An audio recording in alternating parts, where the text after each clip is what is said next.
Olá, amigos, 6 de novembro de 2014, Legítima Defesa em Foco. Senhoras e senhores, essa questão das armas e da legítima defesa é um tema extremamente sério, articula-se com a questão dos direitos e garantias fundamentais, não só sob a Constituição da República Federativa do Brasil, como sob a Constituição de qualquer Estado ocidental, de qualquer Estado contemporâneo que zele por direitos humanos,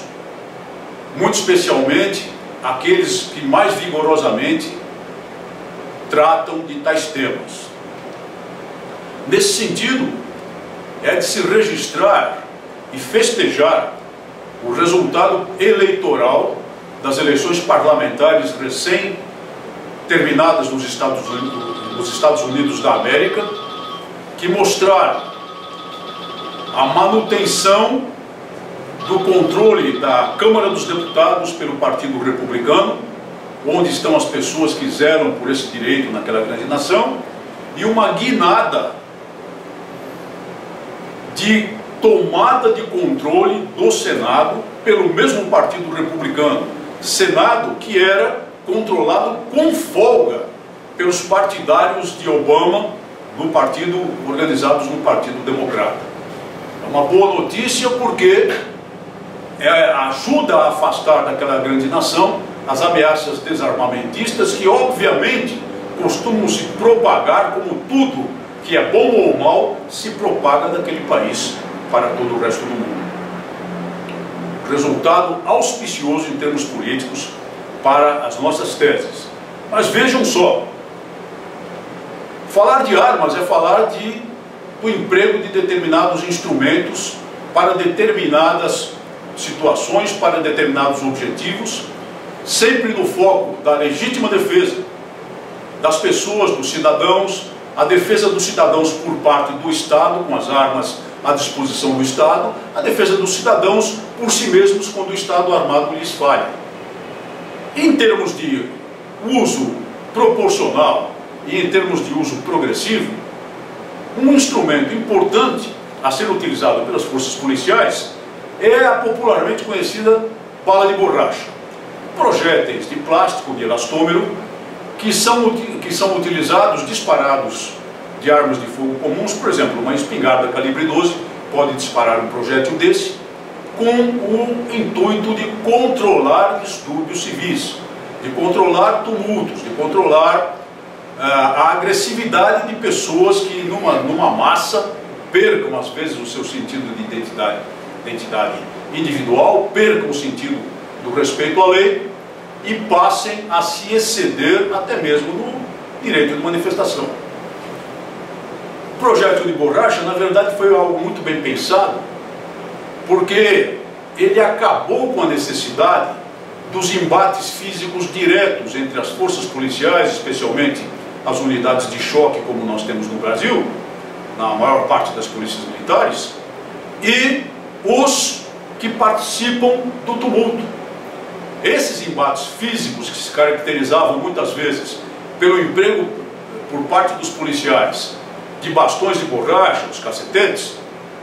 acabava exatamente pelo embate físico que se produzia entre o policial e o participante do tumulto, tomando uma característica quase de desforço pessoal e proporcionando cenas, às vezes, inadequadas para o Estado democrático de direito. O projétil de borracha permite à força policial, permite à tropa policial manter-se afastada, evitando esses embates físicos diretos que provocam essa tensão excessiva e propiciando ao policial que, de modo metódico, frio, técnico, utilizando a munição, os projéteis de borracha de acordo com a técnica preconizada, de acordo com os regulamentos, dispare-os, atinja os objetivos e vá desestimulando as pessoas violentas, os turbadores, sem a necessidade desse embate físico desnecessário e desagradável. É muito bem pensado, é aplicado por todas as forças de segurança do mundo civilizado. E agora vem um juiz de direito, aqui de São Paulo, capital,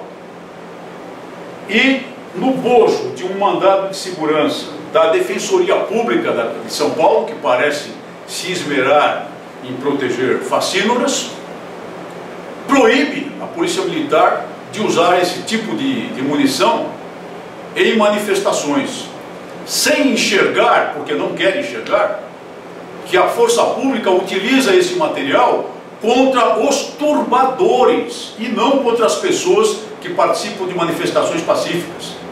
Nos últimos dias nós assistimos, por exemplo, a várias manifestações pacíficas até pedindo o impeachment da atual presidente da República.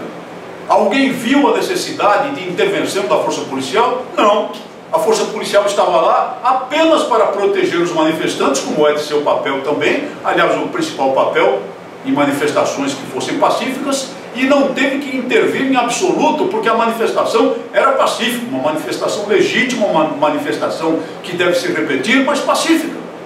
É claro que o policial não vai usar nada disso, nem gás lacrimogêneo, nem bala de borracha, nem golpe de cacetete, nada. Ele vai estar lá para garantir a lei e a ordem, garantir o direito de manifestação, garantir o direito de ir e vir de todos.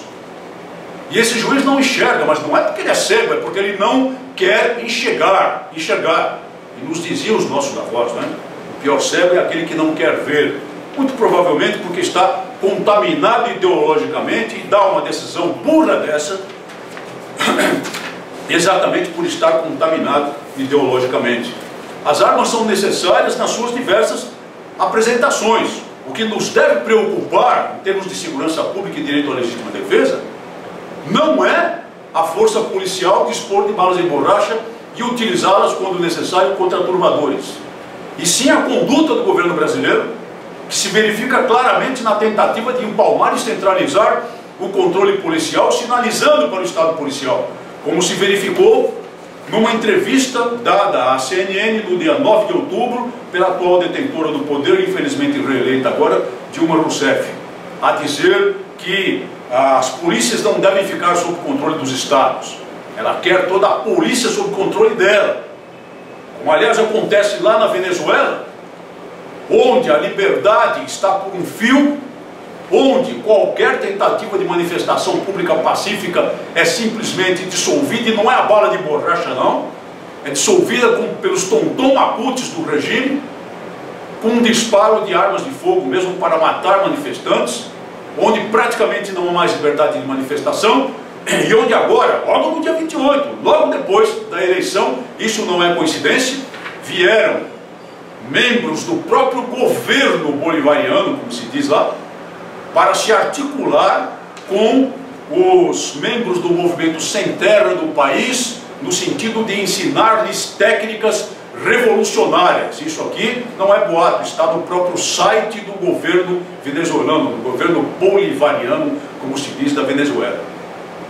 que veio aqui então, portanto, para insuflar mais ânimo e quem sabe para já ajustar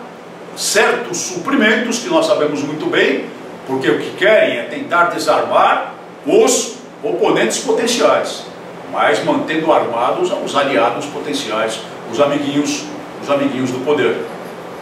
E vem aqui com essa desfaçatez, publicamente se reunindo com esses movimentos no estado de São Paulo, aqui em Guararema, bem como marcando outras reuniões aí pelo país. Isso assim é que nos deve preocupar. O que está por trás verdadeiramente das tentativas do desarmamento civil, das tentativas de desarmar as pessoas de bem que só desejam armas de porte para a defesa de si e do lar, enquanto ao mesmo tempo se faz vista grossa para os movimentos pré-revolucionários que estão armados, como já mostramos aqui em outras ocasiões, e que podem se armar com facilidade no contato com certos poderes instalados no nosso país, na América Latina, como por exemplo na Venezuela. Alerta e vigilância contra isso, e nós estamos preparados para defender o Estado democrático de direito até as últimas consequências. Muito obrigado por sua atenção e até o nosso próximo programa.